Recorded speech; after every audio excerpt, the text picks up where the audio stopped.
It's 7 o'clock. I'm going to call the July 12th Great Cloud Island Township Board meeting to order. Let's stand for the Pledge of Allegiance.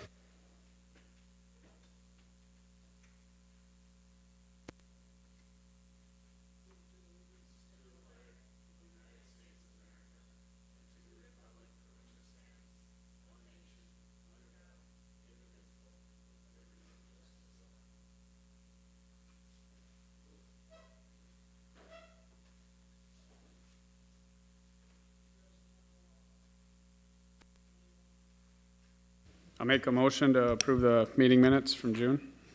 I'll second. Motion's been made and seconded. All in favor? I can't vote on this. Why? Yeah, I guess I can. Yeah. Aye. Aye.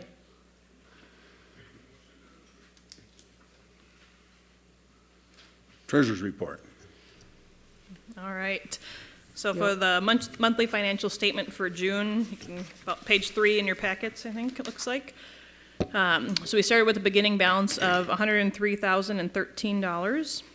And then we had expenses of $12,758 for a subtotal of $90,256. Then we had additional revenues of $60,196 for an ending balance in our checking of $150,452. And then accounting for our long-term assets, our total UBS balance is at $450,615. And then adding those two together, total assets of $601,067. And then kind of the middle section there between the two blue lines, we look at expenses year over year and revenue year over year. So our June 23 expenses compared to our June 2022 expenses were about $6,500 higher. And the two main drivers for this were our legal fees related to the Holcim petition for annexation to Cottage Grove. That cost us an extra $4,500. And then permit services through MinSpect cost us an extra $2,000 compared to last June. And then on the revenue side, our revenues were about $5,500 lower in June of 2023 compared to last year. And this was driven by mainly that our first half property taxes came in the month of June, and they're $8,000 lower than they were last year. And then offset by some favorable items such as the higher dividend and a June or July tower lease that we already received. So those are kind of offsetting the $8K, and that was due to lowering the levy a little bit last year for this tax year.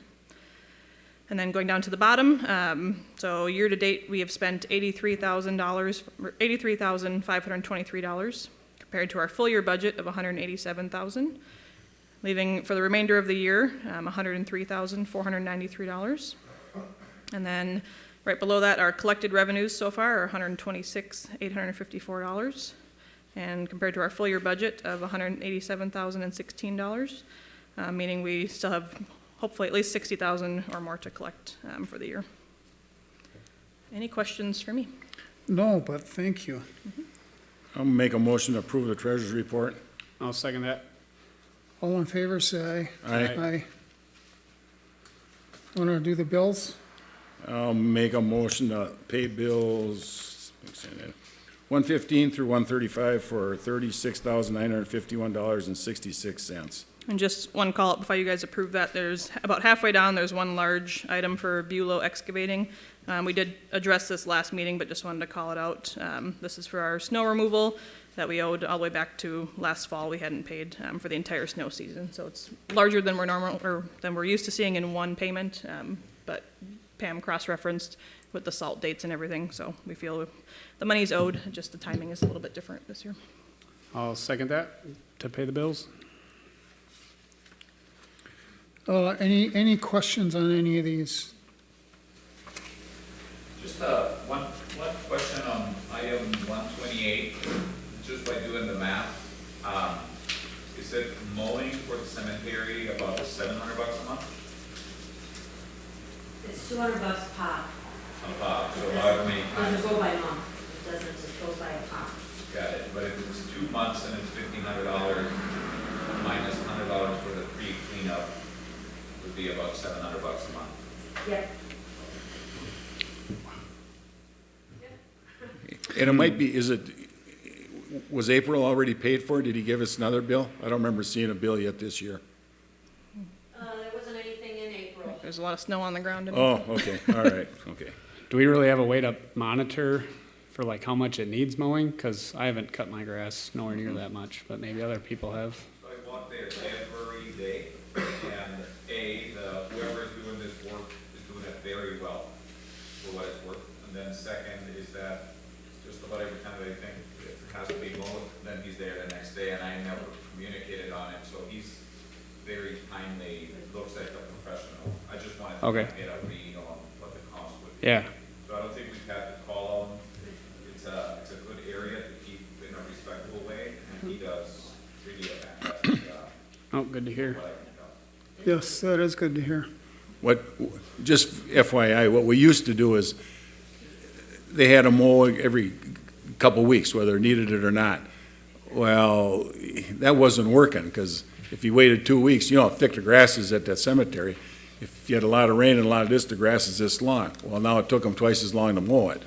You know, on the other hand, if the grass was all dried out, and that way, he still mowed it. So we told Andy, just mow it when it needs mowing. Well, now I think his son is doing it or something, or was, because Sandy, and son-in-law, because Andy was laid up, so. Oh, yeah, I didn't know. But that's how we came up with what we're doing. Yeah, no, the job is really being done well. Yeah. Well, that's good to hear, Edmar. Okay, are we all good on these? Yep. All in favor? Aye. Aye.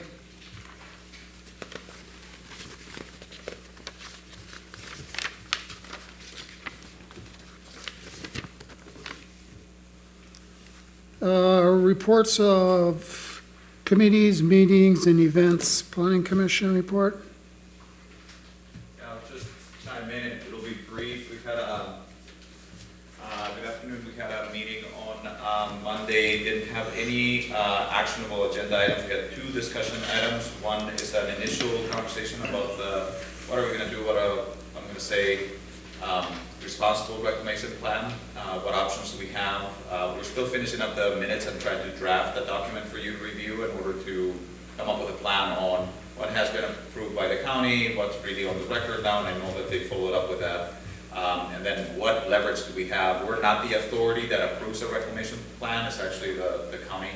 So what's the best way by which we can influence a responsible plan? Because right now, it does not seem like we've got much of anything. No. Not sure if We don't. Mr. Volta would like to comment, but. I don't think we have anything yet. Yeah, I mean, on the Supposed to record, get something. on the record, there are documents that they were part of the CUP that they submitted. From what I can tell, 3 documents were submitted with it. They were all very high level. 2 of them were, in my opinion, irrelevant because they actually included reclamation on the east side of the road, which is not something that we've got a permit to mine. So we just have to put that in the box and make sure that we've got a plan. We came up with a couple of ideas just until they get written up and then submitted for consideration. We'll just keep it at that as just exploratory conversation. And then we also had a discussion on some of the things that we do by ordinance, kind of fall back to what the county development plan has got and the development code. Some discussion about what do we have that's the same, where does one begin, where does one end, what's the updated set of code that we need to be part of. Just as a planning commission, we get questions on what we can and cannot do. And Mr. Polta was there as well with a document in which he just even documented some of the inconsistencies we've got with setbacks and so on. So another discussion item just to get the planning commission on the same page on what rules do we follow. And that was basically it. Yeah, I might have brought this, told you guys before, but just to bring everybody up to speed. When Holcim applied to get their 5-year CUP, I think you guys heard this, but so everybody does, they wanted to go 5 years from when we were up there, about 2 months ago we were up there, and that's when they had a public hearing at the county. They wanted to go 5 years from that date. Well, we objected. I objected. I said, no, let's go 5 years from when it was supposed to be.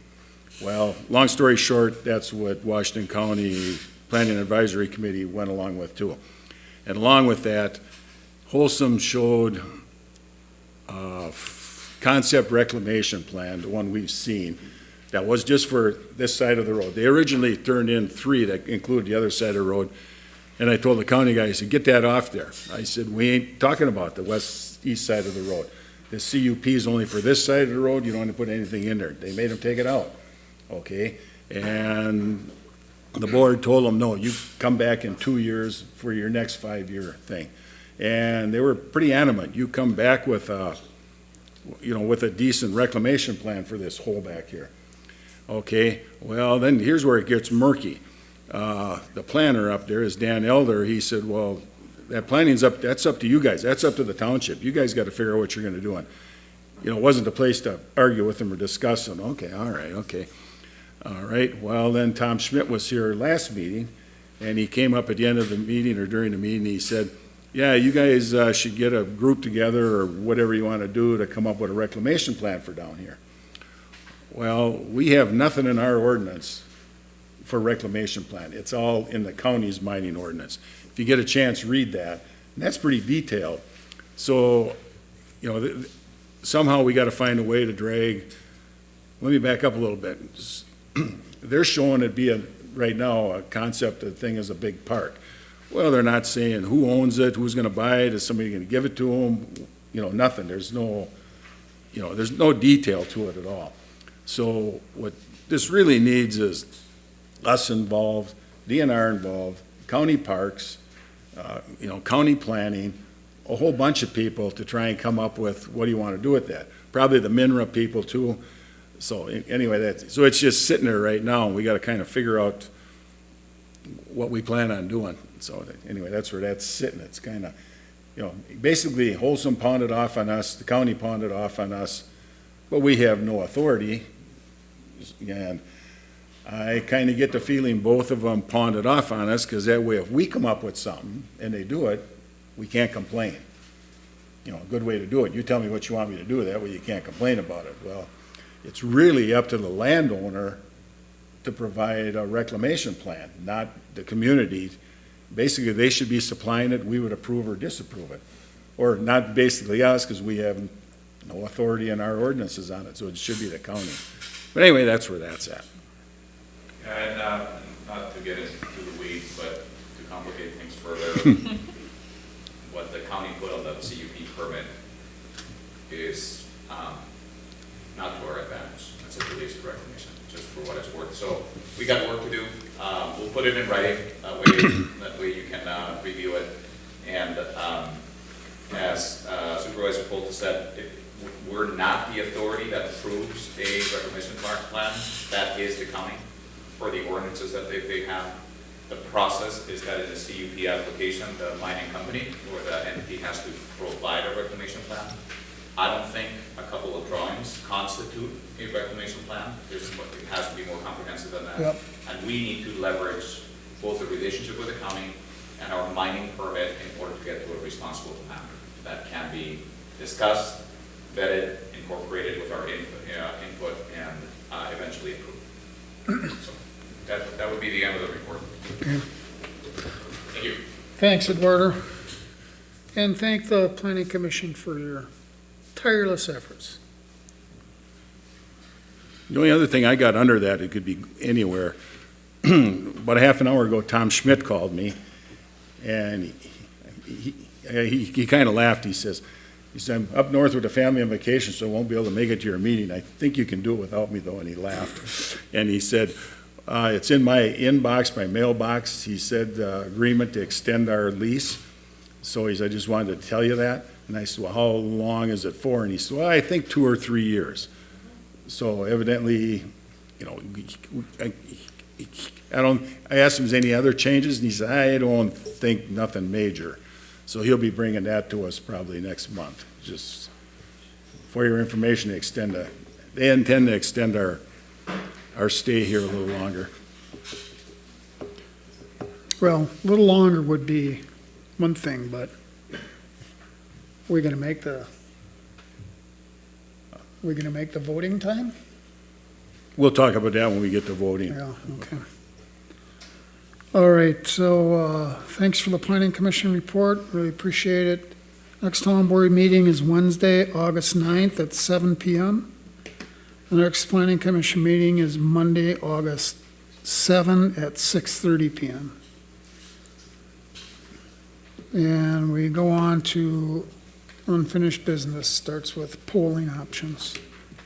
Okay, I can talk about that if you want. Yeah, go ahead. Okay, I guess it was next You anyway, got right this whole here? thing. Okay, for those at home and that, as of yesterday anyway, our time limit in this building was limited to the middle of next summer. And then our lease with Holcim expired. But now, as you just heard, they intend to extend that. But I want to talk about this anyway. So what we kind of decided is, well, we had to get out of here. We had no choice. Well, now we do have a choice. But what happened is Pam was having a meeting with election people from Washington County, and I happened to stop by. I was doing something else and got to talking to them. And we got 3 different options. Well, really 4 right now. We could probably still stay here, except we haven't really seen the thing from Holcim on what their proposal is.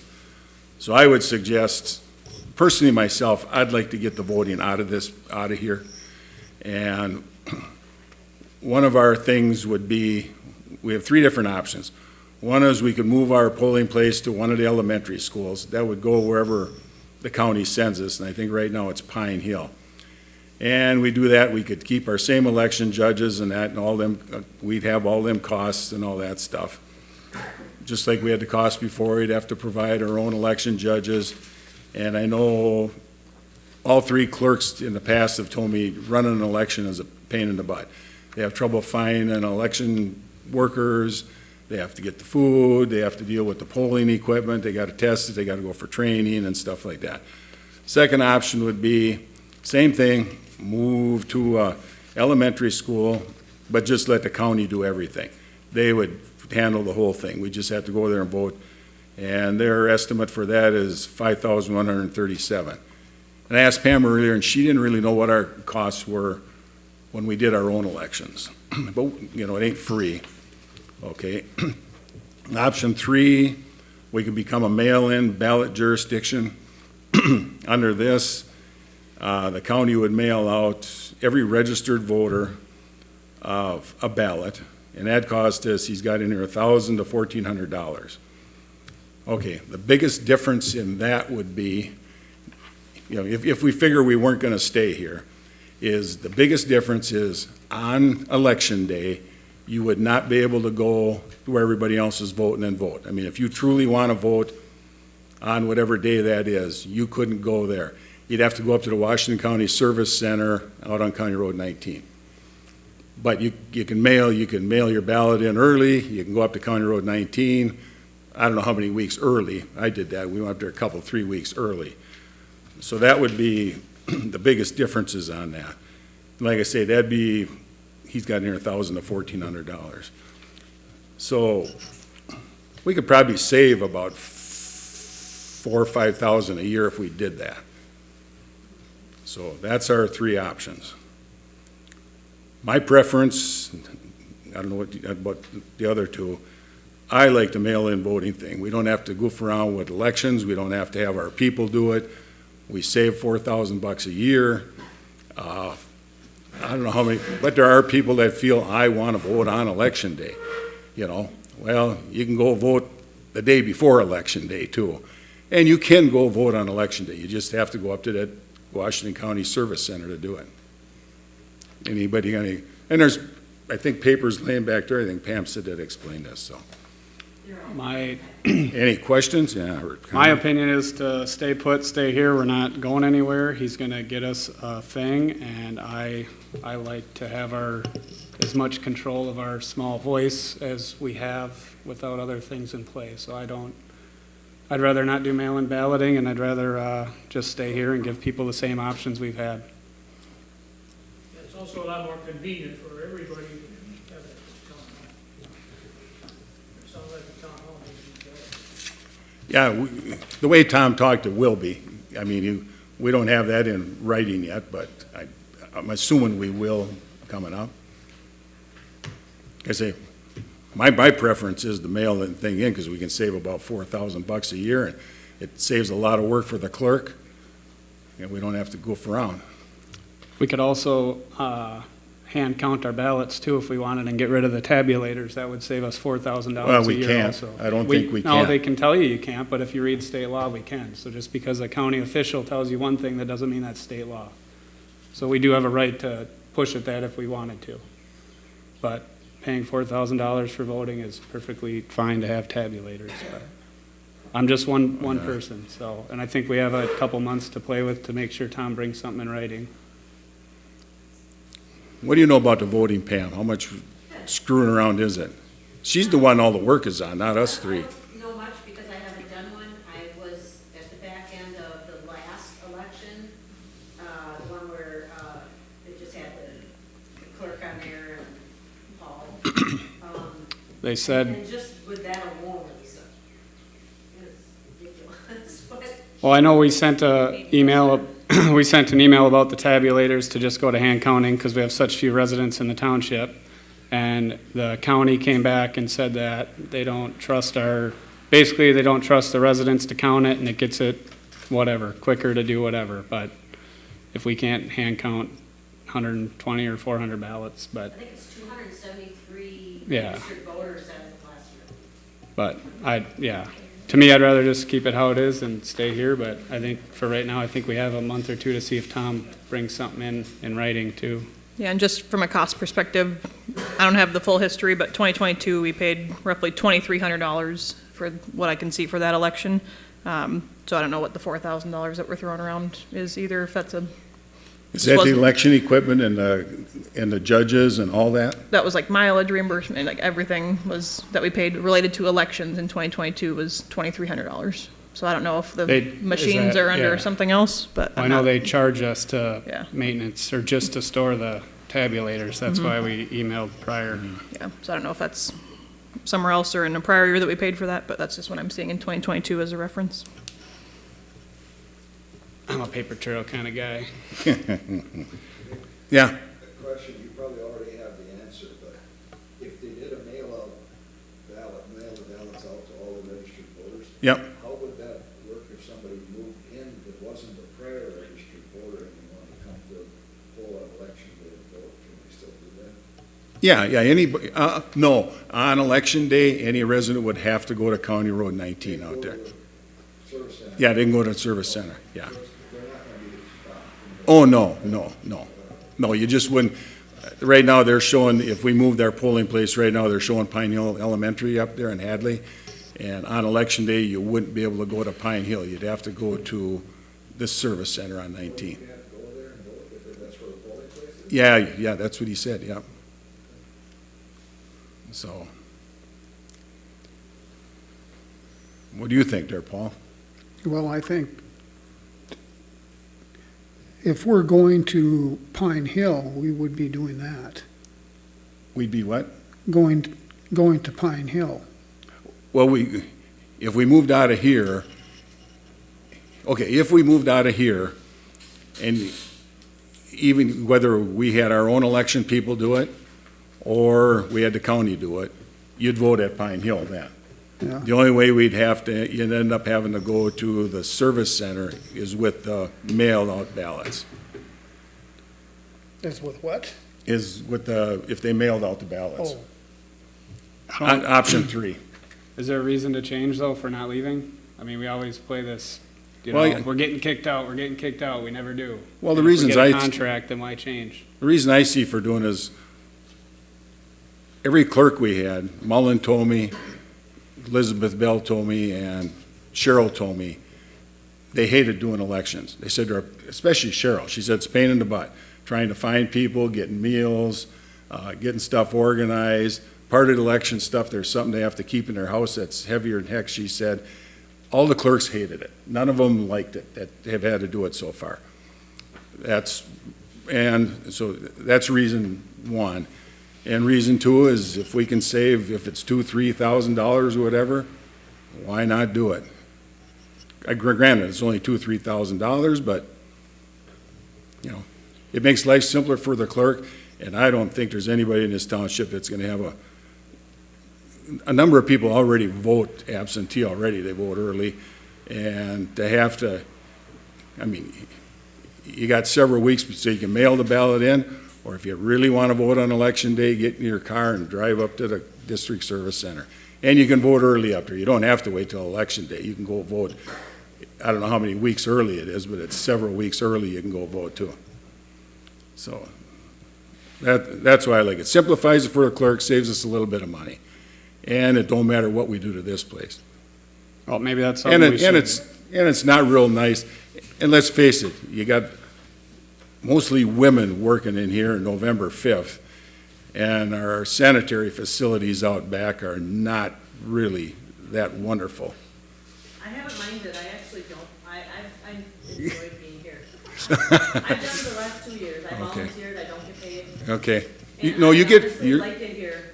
you're supposed to get paid. Well, I said I'll do it as a volunteer to Oh. the township. Legally, we can't do that.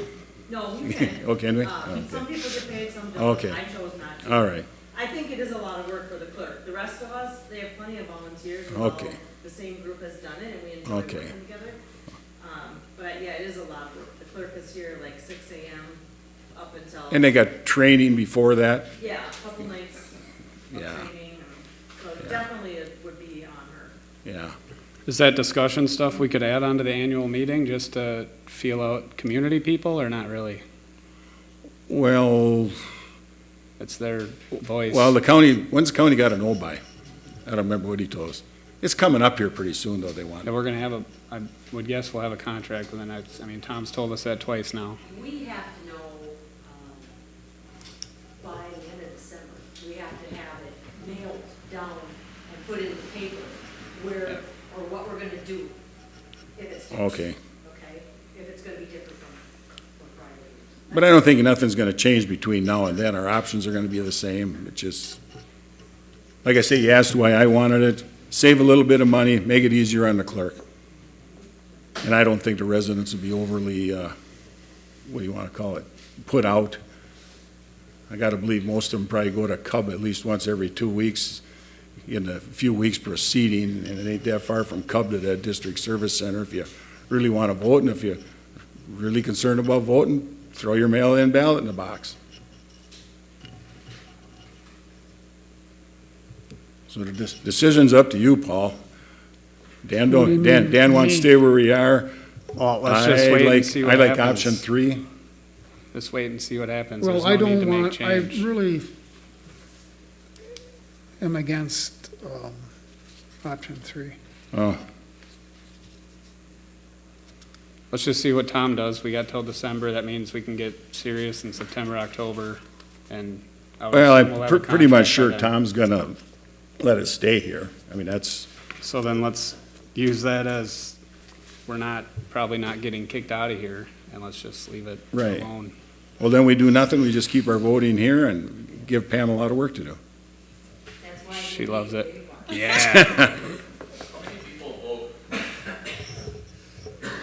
I'm gonna say we had 91 ballots at the last election. And what was that cost again? I saw $2,300 in the 2022 expenses. I don't have the full history, so I can do a little more research. But A lot of that is tabulator Yeah. fees too, to yeah, have the it's like tabulators. at least 1,100 was just that, I think, yeah, of And they're getting new ones this year. course. Really? We could push to count our own ballots, save some big bucks like Dick wants to do, compromise. Well, I don't want the election people to have to sit and count. How long does Well, it take to count 200 votes? Not long, and we have to go. 91. through them Well, anyways. if we actually voted, everybody could come here to the township and do that. We do have to. Count 'em in, manually yeah. Count them anyways. Yep. So, yeah, we could save money. I'll look into that. Oh, they're not gonna like you. Tell you that. $5 a vote right now, so. How we doing pressure on money for the things we need? Never enough. I don't know what you want the answer to be. I mean, that's not obviously our largest expense by any means, but, you know, so maximum you're only saving $2,300. What is that, you know, where is that best spent next? That gets you, you know, 10 potholes filled? Is that really, you know, how do you weigh that benefit We'll and cost? discuss that in 2 bullet Right. items. Yeah, So that's that's just- coming up. Yeah, cost benefit. I Well, think no action's needed for tonight on it. I agree. Okay, there goes Let's that. go to tree trimming. Okay, tree trimming. That's me too. Bulow called back, and he's got some tree trimming guy coming down on the 18th at 3:30. I'm gonna meet him here. So either one of you two want to show up for that with me? Yeah, That's, what day? The 18th. Next Tuesday, I think is the and 18th. that would be a site visit, so that's fine. Yeah, Yep. yeah, I'd like to see one of you two here or both July of you here. 18th at 3:30? Yeah, If I'm back from North Dakota, I will. Going for work. Say 8:30 or 3:30. with whom? Well, just Bulow? put Bulow down. He's gonna bring, he said the guy's name, but I can't remember his. M&S or something like that? Yeah, yeah. That's liable to be a big bill. Just about every road around here needs that. And we're gonna be looking at the tree trimming, or what are we gonna be looking Tree at? trimming, yeah. Like tops off the trees along the roads and stuff. Yeah, Push some things back. Can I ask a question about that? no, Okay. yeah, no, you can't, what? When Bulow mowed Pioneer Road, he said that he had to lift his mower up a lot because there was a whole lot of brush and limbs in the ditches.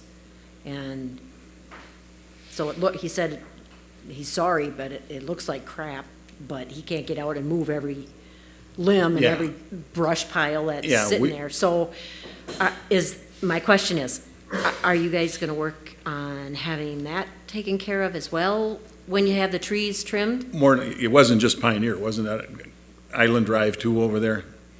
So Probably. I got a price to clean everything up after the storm from the ditches, and we brought that in, and then, after discussion, we knew we'd probably be bringing up tree trimming in the fall, and Dick thought we would just hire the same person, have him do a sweep. Yeah,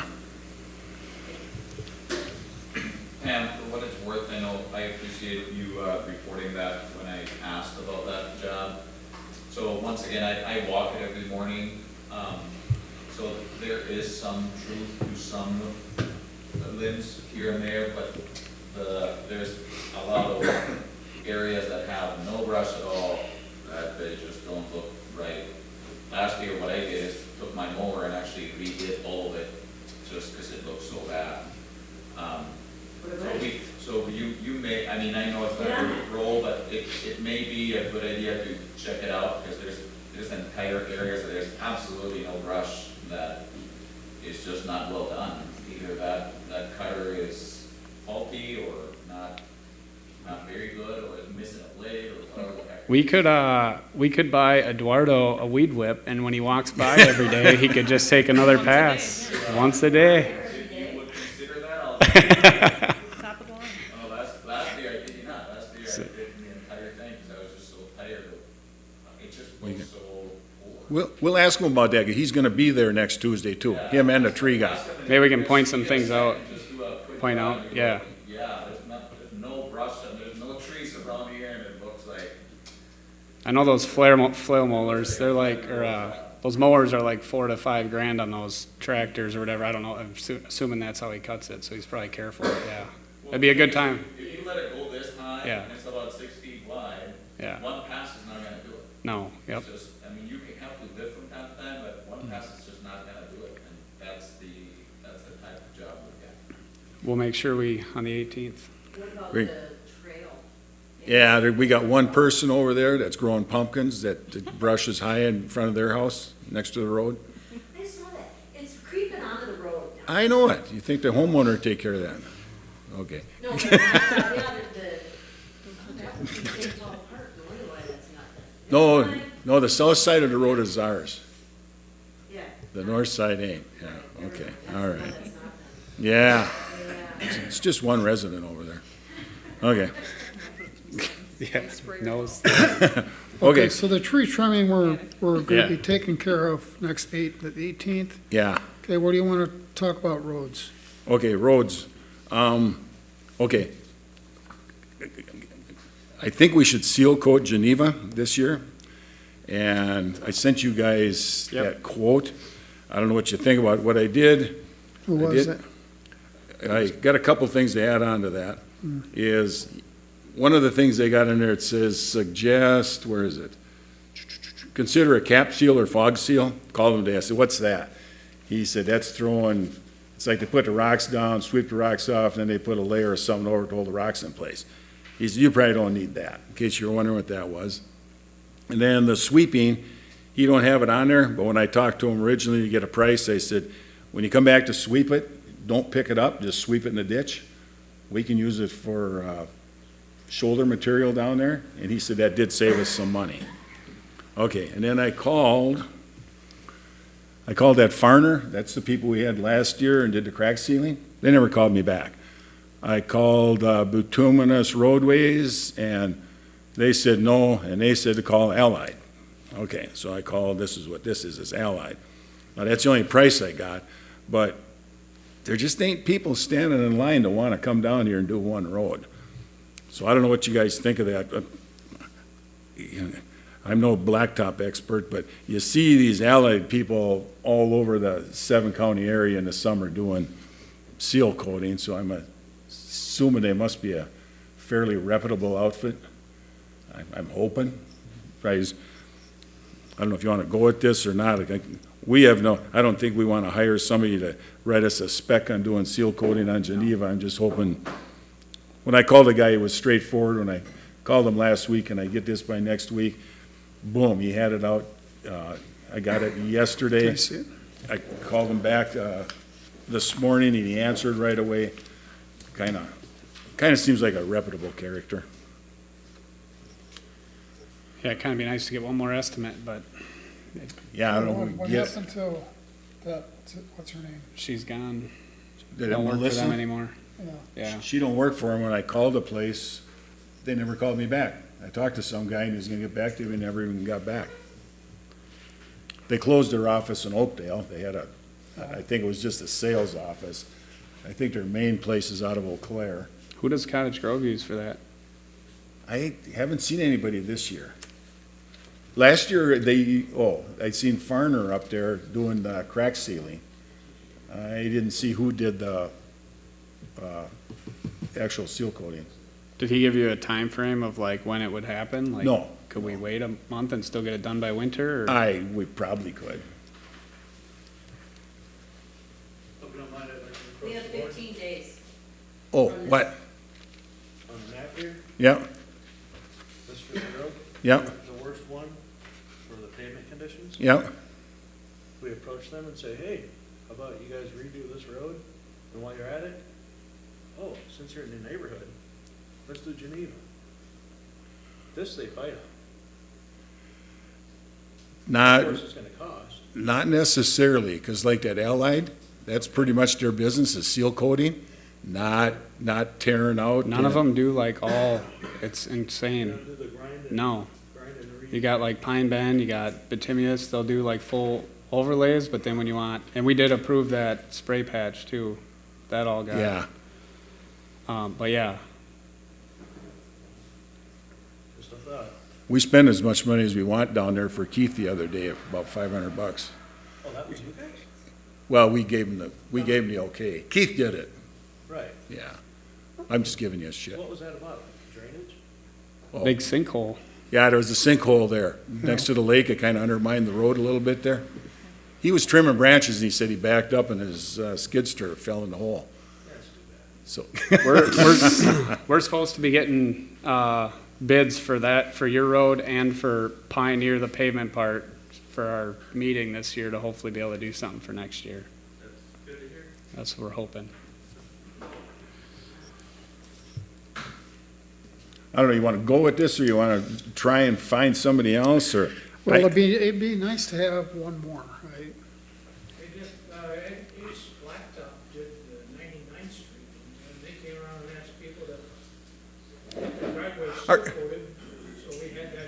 Are they even around anymore? I haven't seen their trucks for years.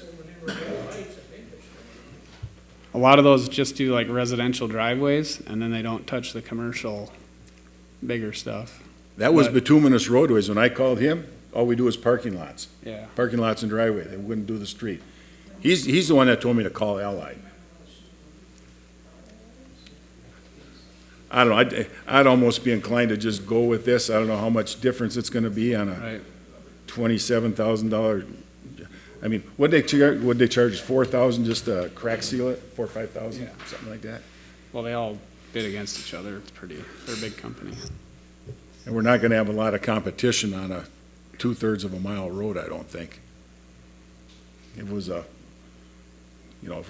$250,000 or $500,000 job, we probably would, but That'll put us at like 45 grand for the year on roads. whatever it takes, unless people wanna start walking. Yeah.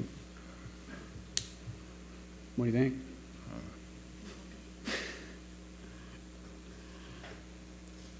Well, we gotta do something. I'll make a motion, you guys can second or to close it down or whatever. I'll make a motion, we accept this price from Allied for the $27,490. I'll second it. Any more discussion there?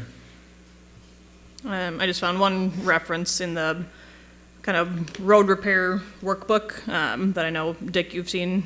They had seal coating cost per mile. On the high end was $22,000. I don't know how old this workbook is, but that gives you maybe a reference to compare your 27,000 to. Is that from our notes? I think this was from the county. I think, well, let's see. Oh, or is that the sheet I made up? I guess I don't know who. I think Dick put Originally that we- together. If I did, I got the prices from the county when they did it. Yeah. So how much was it? 22,000 The a high mile? end was $22,000 per mile just to seal coat. Yeah, That was Patch and 2 seal. years ago or 3 years ago? Yeah. yeah, probably 3 years ago, so Right. this probably ain't out of line. Right, so if you're comfortable with that reference. Yeah, That was, so double seal was 44,000, patch and seal coat was 40,000. Yeah. So I don't know if that helps you, but I'd sooner just do it and get it done. There you go. All in favor? Okay, now we gotta vote. We motion and second, I seconded the motion. now we gotta vote. All in favor? Aye. Right. Aye. Okay, Pam, you wanna send this back to that guy then? Takes care of that problem for now. And you know we approved that spray pack? Okay, we've got something on a discussion on a procedure for Consent to taking vindictive. complaints.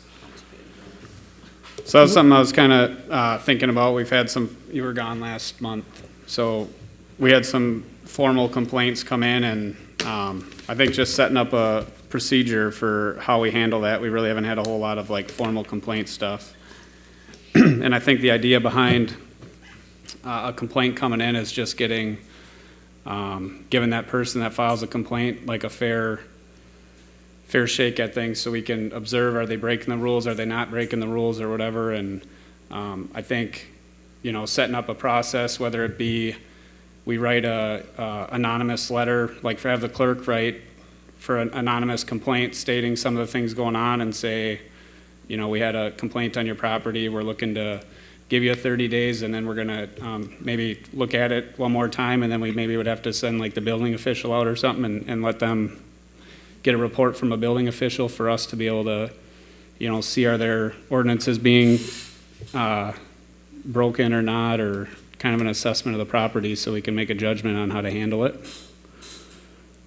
I guess I just feel like a third neutral party, that's what we pay them for, and I don't know if, we don't really Well, do that right now. It depends on what it is. I mean, if it's just junk, it's one thing. But if it's, I guess that's where, like, I look at it, when I get something or see something, or somebody calls and I'm not the judge and jury of it, like my idea of what's junk or not junk, or my idea of what's acceptable and not acceptable. It's just, we spend the time to write the rules, we spend the time to have the ordinances. It's pretty black and white, and if we just send a code enforcement officer out there, they have the ordinances, and it's just black and white, and there's no opinion or fairness or anything that goes into it. I just don't want to, Pam said it costs, what, $98, $95? Every time we send a code guy out on something, it's $100, say. Well, do we have him go out on every complaint? You know, I think that's where sending, I I think think you have to,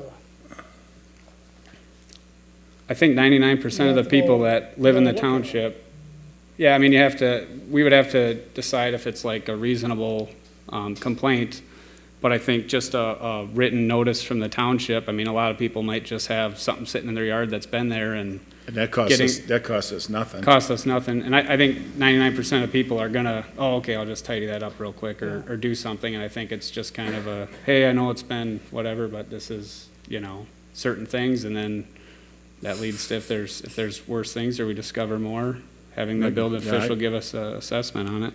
I like that idea. Now, for example, down from Eduardo, that one house there, we drove by there. Yep. Okay. Well, let's go by Perna's place first. There's some shacks and stuff back there. How long they been there? They might have been there before we had a building code, for grape's sake. But the guy across the street, he's got a couple cars there and a boat. Now, we didn't walk in his yard. I don't know if we can just walk in his yard. I don't know if they have to be licensed and operable, and I don't know if they are. Now, he'd probably be a good one to send a letter to, to telling them that, if you got your vehicles, they have to be licensed and operable. I think, Let me tell you what Pam found today. She just got it a little while ago. That's why you haven't seen it. I'll read this. This is from Minnesota Association of Townships. They're legal people. Her question was whether or not, what do we have to do when we get a complaint? Okay. This guy said, I don't have any particular statute to point to for this question. The advantage is that there is no statute compelling investigation of every complaint. As a practice, your town should have a policy and follow it. That does not mean every complaint need to be investigated, but there should be criteria for it. We know it's common for towns and other governments to enforce code violations only after receiving complaints. You can continue trying to do this on that basis, but there may be limitation placed on that policy for good reason. For example, the town still may have a capacity issue on how much it can correct at any one time. The town may find certain complaints to be unlikely to show a problem, or there may be independent knowledge of the circumstance from a town officer or employee that make an investigation unnecessary. Why investigate when you already know the facts? So, and then what do you say? It may be hard to deny any complaint made by a person unless there are facts that show the person is not reliable or does not understand the code, or some other circumstance that supports treating that person's complaints differently than others. This is likely something for which the town will want help from the town attorney. All right. I think when I look at it, I don't think I have an intent or anyone has an intent to go searching for issues. Right. I think if somebody spends the time, they're living somewhere, and I think any written formal complaint, which would be what we have, I think then that should start the process of a procedure to just get it, let's send them a generic letter or something, and then be able to, evaluate after 30 days of that if we need to send a building official out. I mean, obviously noise complaints, animal complaints, all that stuff still goes through the other channels. It's more code violation stuff, and I think a nice little reminder from the township, hey, we have ordinances, here they are, the rules are set, and, look at these things, and Yeah, I like that idea. I don't know if we really have to, we just start handling it like that. You get something in, Pam, you can, Sure. I'll write something up and I'll have Keisha pretty it up for me. yeah. Well, you want to send a letter to them too on Pioneer then? I'll send the letter to I had 4 complaints last month. Do you want letters to, well, we sent the code officer to 1. Do you want letters to the other 3? Was there 2 others, wasn't there? Or was there 3? I was wondering about that pipe. Remember we looked at that pipe? Because to me, that was installed. Is that something that the township could consider just hiring somebody to clean that up? Or Well, here's we can't what really I go was, on their property? here's what I was told by people over there, that the property owner put that in years ago to eliminate a washing problem. Well, the washing problem, the way me and you looked at it, kind of went away. Must have had a washing problem one time and then quit. now the pipe is just laying there. I just don't want to end up getting haul and fill in and like could turn into a mess. Yeah, we But could, it is junk, but I don't know, yeah. Would we open ourselves up by asking him to clean it up, because it's gonna cost him money and they didn't put it in? But yeah, the guy living there now ain't the one that Right. put it in. It was the, the thing's been there for 20 years or better. I just wonder, is that something we can just hire somebody to? Well, then it's on private property, so we don't Right. have the right to Ask just him go though. take it. Ask them, say, hey, I don't know. Be nice for it to look clean, send him a letter and see what he says. I'm more concerned just about leave his it. junk cars and the crap right up by the road than the pipe, to be honest with you. But if I may, Yeah. that's, I think, with all due respect, it's not your role to be concerned or not concerned with compliance. I think your role is to determine whether a complaint is frivolous or not, and then to uphold the ordinances we have. That's it. I don't know if we have an ordinance against washed out pipe laying in a yard, to be honest with you. I mean, I don't know either. I mean, I don't know, and but I guess I would caution the board to be the judge of what is tolerable or not. that's kind of what we're trying to Based on do. history. If a complaint is received and is not frivolous, which is what the other township was identifying, Yeah. it's based on some merit, the decision to investigate or not, or to pursue corrective action or not, should be part of the inspector and the township. You should not be deciding what gets done and what doesn't. So what you're saying is every complaint, we should send the inspector out there? How many complaints have you received in the last year? Probably 10. 10 complaints. Were they, any of them frivolous? Do you think that they were done in ill intent or about something that was not code related? We'd have to go back and look at the ones we Yeah, got and that. Doesn't sound like it rings memory, so if they are not. Well, I just don't want to, What we open, don't want as residents is to see that we've got a bunch of ordinances in one hand that are just being ignored, based on your interpretation of it or based on history. It should be, these are the ordinances, our property values goes to making sure that people are adhering to those ordinances, and if they are citizens that complain about those ordinances not being followed, then it should be looked into. It shouldn't be your decision, no, I don't want to look into that, because if not, then the rules don't apply, they're just based on your interpretation of it. So that would be my vote. We've got folks that are moving into this community, I've got one in the back of my property right now, that are doing some pretty amazing things, because they probably see others doing pretty amazing things, and putting containers into their property, and putting backhoes in there, and digging things up, because who tells them what to do and what not to do? If there's no- even if we do what you're saying, say we send a code enforcement officer over there, it still ends up back here. Yep, and then, yeah, I mean, you've got to pursue it. That's the thing, but the thing is that my advice would be. Well, we don't have to. According to Minnesota Association of Townships, we do not have to. That is not what I heard you say. If You wanna- something is against ordinance in your township and you choose not to pursue it, then you're liable for not pursuing a rule. Not according to what Minnesota Association of Townships wrote us. I would suggest that you run that by your attorney. If that was, That you run that by your attorney. You've got a township ordinance violation documented that you don't want to pursue.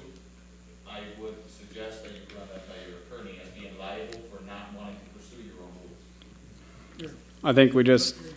I think we should go with that new procedure, and I think getting the interpretation of the ordinance and the written response, that inspector does such a nice job at breaking it down and what's going on, and that gives us the ability to respond to the homeowners in an appropriate manner and make a better judgment off it. I just don't want to open Pandora's box where I got somebody, no matter who it is, driving around the township. I don't like that. I'm gonna file a complaint. I don't like that, I'm gonna file a complaint. I don't like that, I'm gonna file a complaint. And all of a sudden, I got 50 of them laying here. Because the board said, well, from now on, any complaint that comes in, we're gonna call the code enforcement officer. But the thing is, you can't work on the hypothetical of what could be. Do you have complaints right now that you've received, that you're deciding not to pursue based on your own personal assessment on whether or not they're of merit? You should not be the entity that is deciding yea or nay on them. Our ordinances should, and if they're not filed with ill content, you gotta follow them up. We, Look into them. You don't decide, oh, I don't want in the future to have more complaints, so I'm not gonna pursue these. we are, We just passed that noise ordinance. If somebody made a complaint of noise, are you gonna be deciding whether or not there is a merit to call the sheriff or not? I mean, think about it. I would think that would be up to the property owner to call the sheriff or not. That's the first thing they do. That's the enforcement If side. they come to the town and ask for help, then maybe at that time you send a letter stating, okay, this is happening, already, the police were called. Maybe you could work on that without having to go into legal, whatever. I think it doesn't need to be this hard. I think our job is to be a neutral party, and our job is to, I think it's very fair to send a property owner, hey, we got an anonymous written complaint about this X, Y, and Z. That's given us a chance to let them do something on their own, and then I think sending a building official out after 30 days if we see something, we're not talking about noise, we're not talking about any of that stuff. We're talking about ordinances. That's gonna be junk, that's gonna be a property that's not permitted properly, that's gonna be, things that are going on that aren't legal or borderline legal, and I think it's our job to just get it doesn't hurt anybody to send an official out there and then get a official response back. And it's pretty clear on the ordinance, and he always gives us the ordinance that's affecting everything else. I think it's a very neutral, easy way to handle it, and I think that's what we should have been doing years ago. That's what everybody, to answer your question, at the end of the day, even if we do exactly what you're telling us to do, that final decision, whether to go after that person, ends up back up here. It's easy for me to vote on a manner to address it, though, when I have a building official with, here's the code, here's what the actual problem is, because, when I drive by, I might not see everything. When the leaves are green, you might not, everything changes every day, and for me to make a decision on something, I would just want a legal document in front of me from a code enforcement official. We pay him to interpret our ordinances, and that's, to me, that's what I would stand behind. We're all in agreement to try it. So I just don't want to get that. in where, if you think that just because somebody files a complaint, we're going to automatically send a code enforcement officer out there. It depends what the complaint's about. We might have to. Well, if we have But to, we we do, did- but I don't want it where Yeah.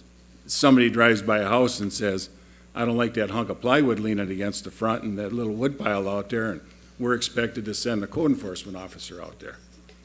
Somewhere along the line. The decision comes back to us when we're said and done anyway. I like Dan's idea of doing it, and I don't want to get locked in and say, yeah, that's what you're pointing toward, Eduardo. If somebody mails a complaint, you have to go out and look at it, you have to send a code enforcement officer out there.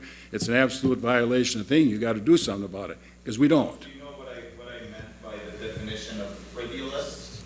You know what frivolous means? It means without merit, which means that the complaint doesn't hold.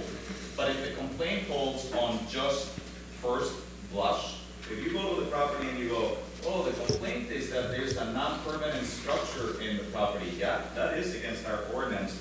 There's a non-permanent structure.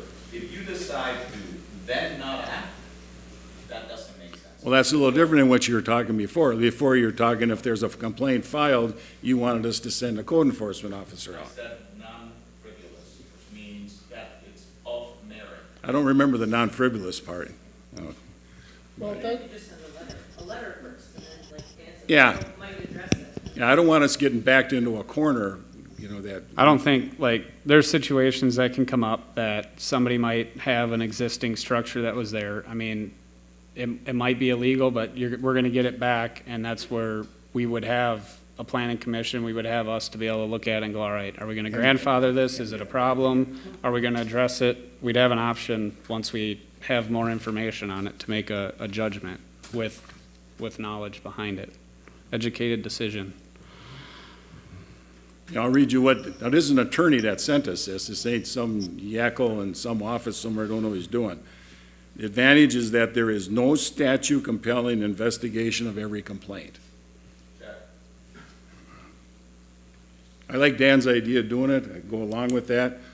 I don't have a problem with that. I just don't, the way you were heading there, you were like trying to back us into a corner that if there's a complaint, you're gonna send a code guy out because it's only $100 a time. We only had 5 complaints. Well, Respectfully, that is not what I said. What I said is you look at the merit of the complaint in order to not waste the resources of the township.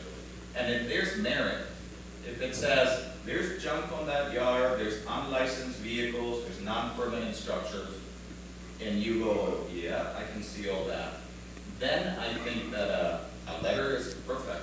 You see, you Okay. do what is called remediation in an amount of time. That way you don't get the person in trouble.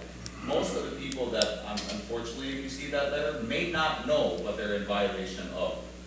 I can suppose that there's been people that have had non-permanent structures for so long, or that dig up wells without permits, or that they put in septics without telling anything to the township, that they may not even know that they're in violation, so they may not be able to remedy, but the remediation part is perfect. But all I'm saying is that when you have a complaint that you can see that is based on, yep, that's pretty obvious, to not investigate it, to not send an inspector, I don't think that it's appropriate. It's not an automatic inspection, but it is a due diligence if the complaint is of merit. Let's take the frivolous piece out. Does that make sense? yeah, that's a little different than what you were saying before, because before you were talking comparisons, how many complaints we got and how much it costs. Like how many we got, you know, so, Luckily, okay. we got this video, this conversation recorded, so we Yeah. have to go back. And if you want to replay when I made the argument and say that it has to be a non-frivolous a complaint, that's the first step. Make sure that there's All merit right. to it. Once that there's merit, send a letter to self-remediation. Okay. If it's not remedy, send an inspector that can do the analysis. That's what I think we need to do in a responsible community. All right, we got a good procedure for that set up, so I think close that item and move on.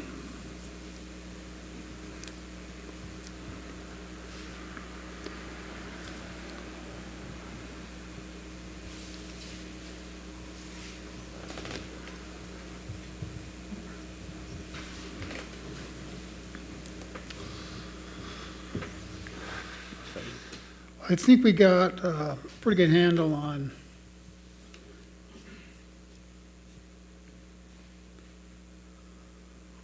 this procedure for taking complaints. I think we got it pretty good. It's, you know, the complaints can be, you know, depending on who's writing it, could sound bad, could sound good, could be frivolous, could be anything of that nature. But that's when you have to start thinking out of the box and, well, what does this complaint mean? I mean, we're not getting into, you know, something of a code enforcement thing, because depends on what the complaint is. If the complaint is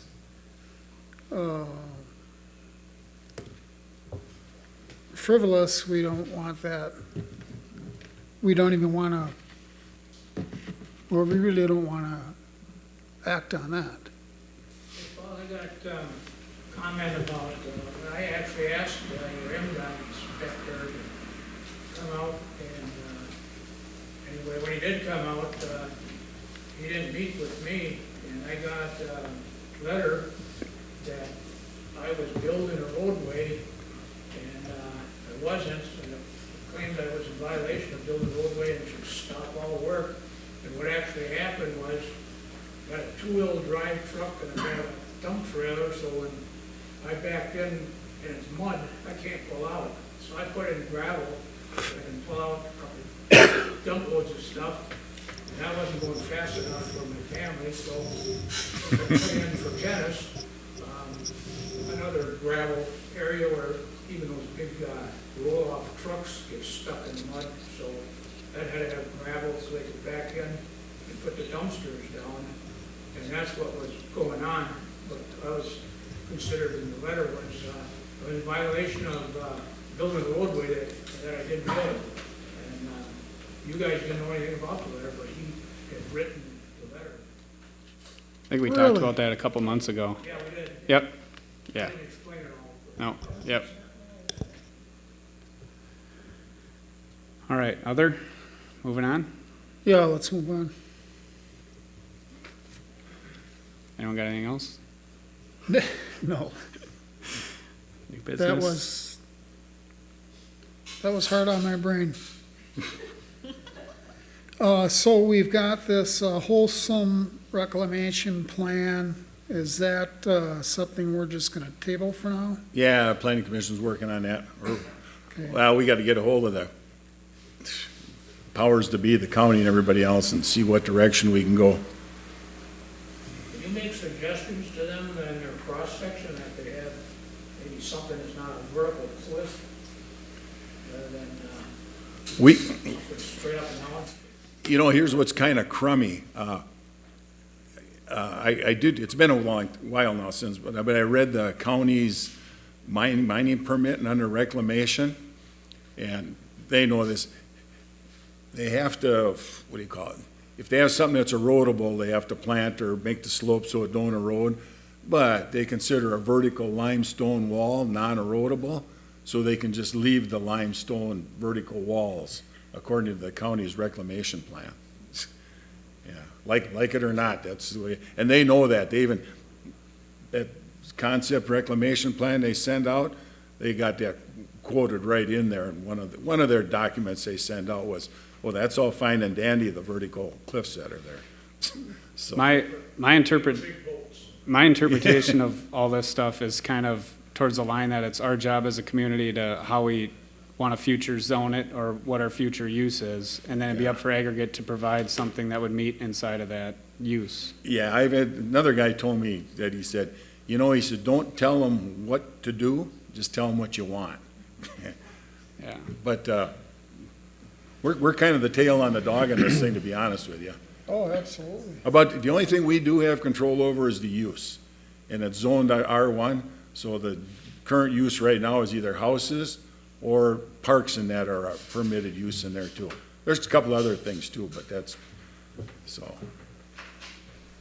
And I know we're in a different county, but there's been a lot of mines closed over the years in northern Minnesota, obviously, so I don't know if there's small townships up there that we could reach out, you know, as part of the Minnesota Association of Townships, what their history is with reclamation plans, because there's, yeah, some It beautiful took, things that they've done up there. Crosby, it took like 70 years to Yeah. reclaim that land. It's Yeah, really nice maybe get now, some but- best practices or When something. we were at the county for that public hearing on their permit, like I say, it was going south on us, you know, where they wanted to start the thing at the 5-year over. Two of the guys that were there, one said he worked on mines in northern Minnesota, and he made the comment to Holcim, he says, hasn't your company been bought or sold 2-3 times already in the last few years? Yeah, they said. He said, yeah, I've seen that up north. He said, where all of a sudden it's bought and sold, and then they're gone, and we end up with a big hole in the ground. Then one of the other guys that went along with him said he'd worked on some of the copper nickel stuff like that, and he said that was a concern they had there too. And that's when both of them said, we want a reclamation plan back for your next 5-year permit, which is in about a year and a half now. Okay, mining fee, I put that on there. Good.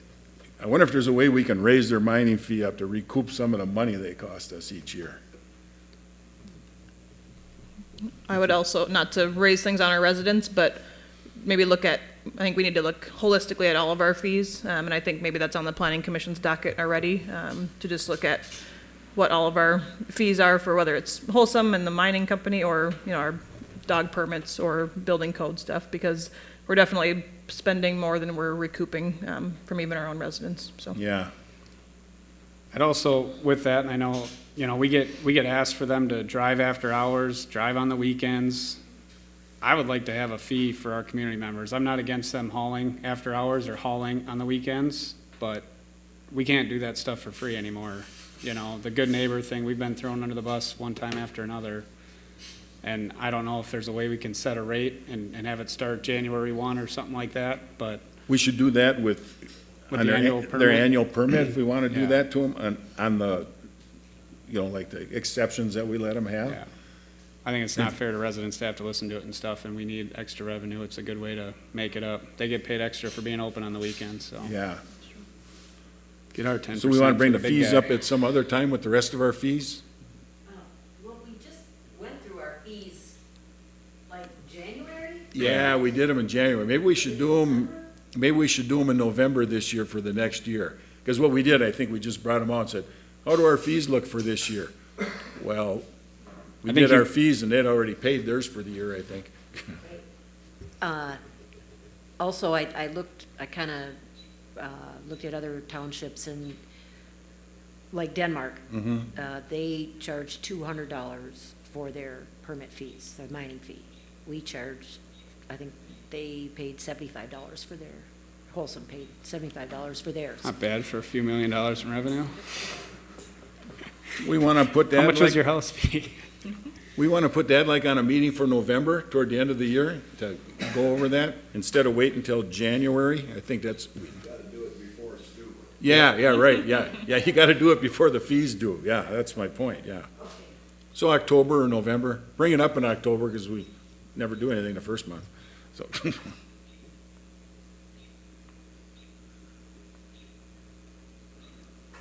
Any other new business? I don't think so. Did you want to leave Oh, this meeting oh. open?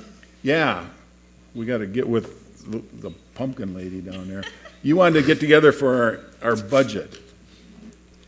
I told you we'd do that in July. You sure I did. promised you. Promised.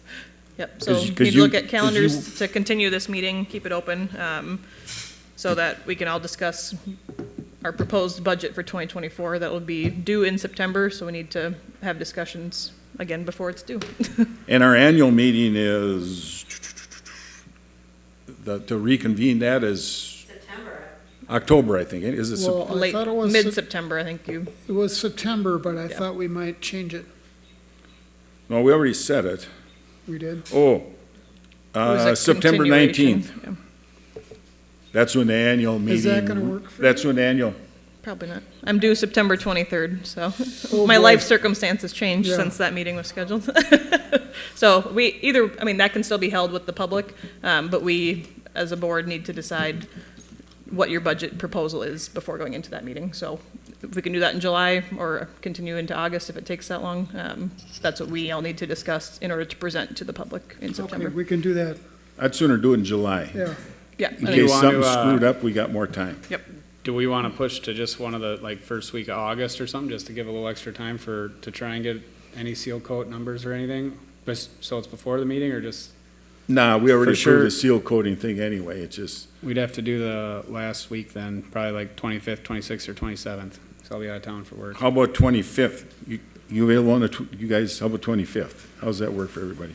You're talking about July, July? yeah. that works I for should be me. home, but work. July 25th? Does that work for you? Yeah. Well, yeah, you're What time do you want retired. to do? What, 6 o'clock? 6? Sure. Does that work?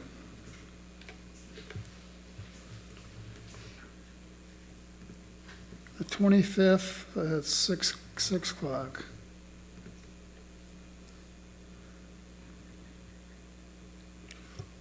Okay, here's what I'd like to propose then. Okay, we'll keep this meeting open until July 25th at 6 o'clock, we'll reconvene. Okay. And just so people know what's on the agenda we're gonna do, we're gonna have a budget meeting, basically talk about the budget, and I'd like to put that tree trimming thing on there.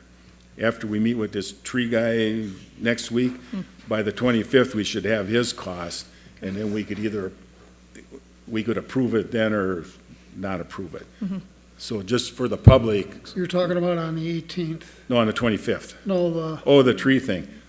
Yep. Yeah, we'd meet with him on the 18th, yeah, and then get a price from him, hopefully by the 25th. okay. And that just gives us the option, well, let's do this, here's what I'm trying to do, is inform the public what we're gonna meet for, so they don't have to show up and wonder. So the only two agenda items for that day would be approve a possible tree trimming budget and work on our budget. Yeah. Not set a budget, but work on a budget. Okay. Correct, yeah, the road discussion will be, I'll say, a working session, for sure. Yeah. Yep. So, okay. Were you meeting here for the tree trimming? Yeah, yep.